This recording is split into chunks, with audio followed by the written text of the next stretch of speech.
Welcome to அறம் TNPSC academy. Myself Manoharan.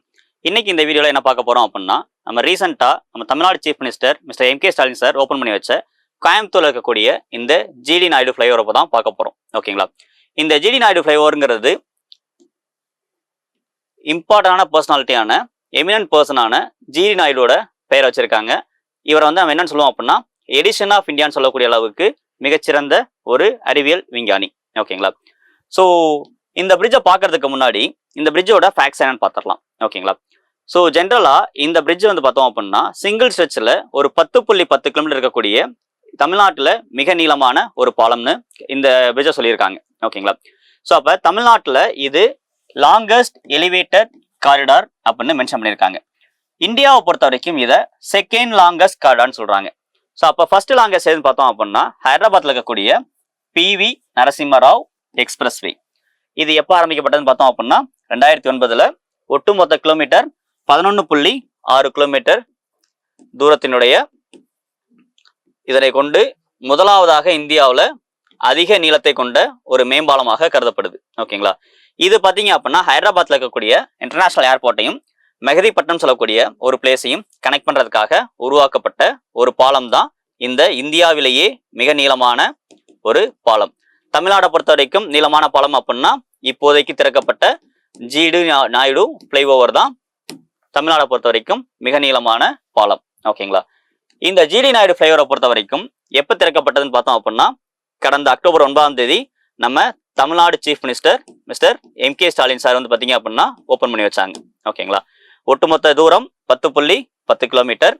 கோயம்புத்தூருடைய Uppilipalayam சொல்லக்கூடிய வடக்கு பகுதியிலிருந்து கோல்டுவின் சொல்லக்கூடிய தெற்கு பகுதியை கனெக்ட் பண்றதுக்காக இந்த பாலம் உருவாக்கப்பட்டிருக்கு. ஓகேங்களா? முக்கியமா அவினாசி ரோடுன்னு சொல்லக்கூடிய இந்த ரோட்ல தான் இந்த மேம்பாலம் அமைஞ்சிருக்கு. ஓகேங்களா? 2020 இந்த திட்டத்திற்கான ஒப்புதல் அளிக்கப்பட்டு இந்த திட்டம் அறிவிக்கப்பட்டு 2025 இந்த திட்டம் பயன்பாட்டிற்கு வந்திருக்கு. ஓகேங்களா? இதோட ஒட்டுமொத்த மதிப்பு பார்த்தீங்க அப்படின்னா 1791 கோடி ரூபாய்க்கான மதிப்பில் இந்த பாலம் கட்டப்பட்டிருக்கு. ஸோ இந்த பாலத்தை பொறுத்த வரைக்கும் ஆல்ரெடி நம்ம சொன்ன மாதிரி உப்பிலிப்பாளையம்ங்கிற பிளேஸ்லையும் அண்ட் கோல்டுவின்ஸுங்கிற பிளேஸையும் கனெக்ட் பண்றதுக்காக கட்டப்பட்ட ஒரு 10.10 கிலோமீட்டர் தூரம் கொண்ட ஒரு நீளமான பாலம். ஒரு நீளமான பாலம் இருக்கும்போது மக்களுடைய பயன்பாட்டிற்காக இடைப்பட்ட பகுதியில் ரேம்ப்ஸ் அமைக்கப்படுவதுங்கிறது காமனான விஷயம். அந்த மாதிரி இந்த பாலத்துல 4 எக்ஸிட் அண்ட் 4 என்ட்ரிகள். ஓகேங்களா? இப்படிதான் இந்த பாலத்தை ஆரம்பிக்கும் பொழுது உருவாக்குனாங்க. அண்ட் காலப்போக்கில் என்னாச்சு அப்படின்னா இந்த PRS கிரவுண்ட் சொல்லக்கூடிய இடத்துல லீகல் இஷ்யூ இருந்தனால அஸ் பர் கவர்மெண்ட் டேட்டா படி இந்த ஒரு என்ட்ரி ஒரு ரேம்ப் மட்டும் தவிர்க்கப்பட்டிருக்கு. அப்போதைக்கு 7 என்ட்ரி 4 என்ட்ரி 3 எக்ஸிட் சொல்லிட்டு கொடுத்துருக்காங்க. ஓகேங்களா?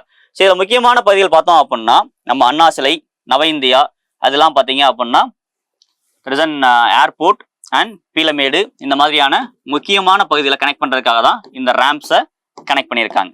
ஓகேங்களா? ஸோ அதுக்கு அடுத்தபடியாக பார்த்தோம் அப்படின்னா இந்த பிரிட்ஜை கட்டினது யாருன்னு பார்த்தோம் அப்படின்னா தமிழ்நாடு ஸ்டேட் கவர்மெண்ட் கீழே இருக்கக்கூடிய department of highways and minor ports. இந்த டிபார்ட்மெண்ட் தான் பார்த்தீங்க அப்படின்னா இந்த பிரிட்ஜை கன்ஸ்ட்ரக்ட் பண்ணியிருக்காங்க. அண்ட் இந்த பிரிட்ஜோட மெயின்டெனன்ஸ் யார் கையில் இருக்க போகுது அப்படின்னா இதே டிபார்ட்மெண்ட் கையில் தான் இருக்குது. ஓகேங்களா? இது ஸ்டேட் கவர்மெண்ட் கீழே இருக்கக்கூடிய ஒரு நெடுஞ்சாலைத்துறைக்கான ஒரு அமைப்பு தான் பார்த்தோம் அப்படின்னா இந்த department of highways and minor ports. ஓகேங்களா? ஸோ இதை தாண்டி இந்த பிரிட்ஜை பொறுத்த வரைக்கும் இப்போ ரீசெண்டாக நடந்த விஷயம், எப்பவுமே தமிழ்நாடு அரசாங்கம் இரவு நேரத்தில் பாலங்களில் பயணத்தை வந்து தவிர்க்கிறதுக்காக வந்து பார்த்தீங்க அப்படின்னா நகர்ப்பகுதிகளில் அனுமதி மறுப்பாங்க. அதே மாதிரி இந்த பாலத்திலையும் பார்த்தீங்க அப்படின்னா இரவு 9 மணிக்கு மேலே பயணம் வந்து தவிர்ப்பதற்காக வந்து அனுமதி மறுக்கப்பட்டிருந்துச்சு. ஸோ இது காரணம் என்னன்னு பார்த்தோம் அப்படின்னா இளைஞர்கள் அதிகமாக வந்து இந்த பாலத்தில் இரவு நேரத்தில் மின் விளக்குகள் அதிகமாக இருக்கனால புகைப்படம் இருக்கிறதுக்காக இந்த பாலத்தை அதிகமாக பயன்படுத்துறாங்க. ஓகேங்களா? ஸோ இது என்ன மாதிரியான ஒரு பிரச்சனை உண்டாக்குச்சுன்னா அதிகமான விபத்துகள் ஏற்படுவதற்கான வாய்ப்பு இருக்குங்கிறதுனால ஸோ தமிழ்நாடு கவர்மெண்ட் வந்து இரவு நேர பயணத்தை இந்த பாலத்தில் தவிர்த்திருந்தாங்க. அதற்கான அனுமதியை வந்து கொடுக்காம இருந்தாங்க. பட் ரீசெண்டாக வந்து கவர்மெண்ட் வந்து ரவுண்ட் த கிளாக் எல்லா நேரமும் அந்த பாலத்தில் பயணிப்பதற்கு அனுமதி வழங்கியிருக்காங்க.